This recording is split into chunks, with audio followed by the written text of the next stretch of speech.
we won't let you do it unless you secure the border. So that's how the debate sort of began. And a lot of people say, why don't Republicans stand up more? See, in the Senate, the unusual and really creative thing that our founding fathers did was in the Senate, they didn't make it a majority rule, it's a supermajority rule. So if you ever have 41 votes in the Senate, you can block anything the majority wants to do. So we have 49 Republicans. That means we have the power of 41. If we had interested leadership that wanted to use the strength of our 41, that wanted to use the strength of the minority to say, we will only let them shovel the money and flush it down the toilet and throw it away and give it to other countries. We will only let that happen if you secure the border. We had the leverage. What ended up happening is we ended up getting what I would call as fake reform. It was reform negotiated, and the mistake was doing it, I think, behind closed doors and with only one individual. Not that it's really all that individual's fault, but the individual really needed to come back to the caucus and say, do you guys think you might, or you men and women, do you think you might support this border bill we're putting together? Instead, it was just sort of all done deal, here it is, and then almost all of us said it's not adequate. Almost all of us said it's actually worse than the existing law. And so we were stuck in a conundrum, and then our leadership abdicated. They basically just punted. Our leadership said, we're not going to use the power of the minority because we want and salivate to send the money to Ukraine also. This is the problem now. And in our country, some people will say there needs to be more compromise. Here's compromise, you've got it. You got 10 or 15 Republicans who side with the Democrats. They believe in Ukraine first and America last. They believe that we should borrow $100 billion, whether it comes from China or whether the Federal Reserve prints it up. We're going to take $100 billion and send it over there, on top of the $113 billion we've already sent. And some might say, well, you know, it's for a good cause. Well, shouldn't we examine what they're going to spend it on? Shouldn't we have like a special inspector general, someone who's trained to look for waste? Shouldn't we have that person appointed to look at the waste? I've advocated it for over a year. I've forced them to vote on it. The Democrats all voted no, and all the big government Republicans who love this money, they voted no too. They don't want scrutiny of how the money's being spent. I even helped them to pick who would be the inspector general. Somebody who's been doing it for 10 years. The inspector general that's in charge of Afghanistan is called SIGAR, Special Inspector General for Afghan Reconstruction. And he's done a great job. He's got a team of over 100 people that work for him, accountants and economists and people who look at this war spending. They know how to look at war spending. They know how to look at war contracts. They know how to look for malfeasance. And he's found billions of dollars worth of it. Now, we spent a couple trillion in Afghanistan. That's not the Inspector General's fault. That's Congress's fault. But he's done his best to try to police this. He's written entire books on the waste. And as a consequence, the people who love sending your money overseas, they hate him. They hate the idea. They hate the idea so much that they've voted it down with a vast majority. They don't want an inspector general.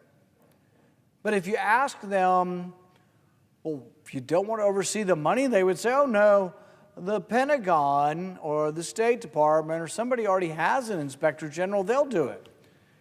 And I said, oh, you mean the Pentagon that can't be audited? The Pentagon that refuses to be audited?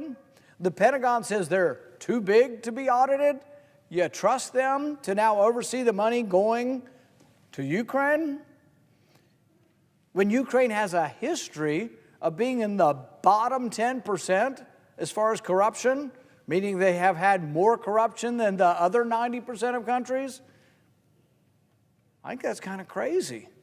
Even if you were for the money, you would think that the power of 41 supposedly conservative Republicans could simply look them in the eye and say, we're giving you the money, but we want this, this, and this. They have the power to do it. They completely abdicated their power. They threw in the towel and said, we're not going to do anything on the border, but we're not going to even ask for an inspector general on this. We're just fine. Shovel it out the door. So where's some of the money going? Inevitably, some of it's buying weapons. And to listen to the supporters of this bill, they are proud of the weapons and the profit that will go to the people who sell weapons. This to me just boggles the mind. They actually have a new name. They now call it the Defense Industrial Base. Since the time of Eisenhower, it was known as the Military Industrial Complex.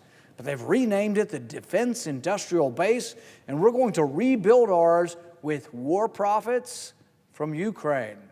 See, we're really not giving it to Ukraine. We're giving it to Ukraine. They're giving it right back to American arms manufacturers. See, it's this sort of mercantile sort of, oh yeah, it looks like it's good for business, it's good for money. And it's like, are these people not realizing we're talking about war? A war that some estimate 500,000 people have died? And they're thinking, well, gosh, if instead of 100,000 rifles, we send them 1 million, that'll be more profit, and our companies will be bigger and more profitable and able to make more weapons for us then. Not really acknowledging that 1 million rifles might kill more people than 100,000. Or let's say we have 1,000 tanks. Well, what if we give them 10,000 tanks? There'll be more profit for the arms merchants. Wouldn't that be good? That'll be great. We're reinvigorating the defense industrial base. Really? You're going to make the argument that war is good? Or maybe war ain't so bad? Or maybe just a little war here and there if we can get some more profit for these guys, the big companies, you know, the large multinational arms manufacturers, if they could just get a little more profit. A little more profit would be good because that'll reinforce the defense industrial base. This is saying the quiet part out loud. This is saying something they should be embarrassed by. This is saying something so reprehensible and so disgusting. But it's happened from the leadership on our side, the leadership on the other side. It's happened also with the Biden administration. In committee, they come to us and they brag about how this isn't really money to Ukraine, this is money to America. We're giving it to Ukraine, but it's sort of a conduit. It's sort of a laundering scheme to get the money back to America, to our arms manufacturers. So under this logic, the longer the war goes on, the more weapons we sell, the better it is for our defense industrial base. So a one-year war, well, let's say we're close to, I think, 2 years. A 2-year war that's lost 500,000 people, which would be better for the defense industrial base? A 2-year war that loses 500,000 people or a 3-year war that loses 750,000 people? Well, it's a lot better for the defense industrial base to have a 3rd year of war.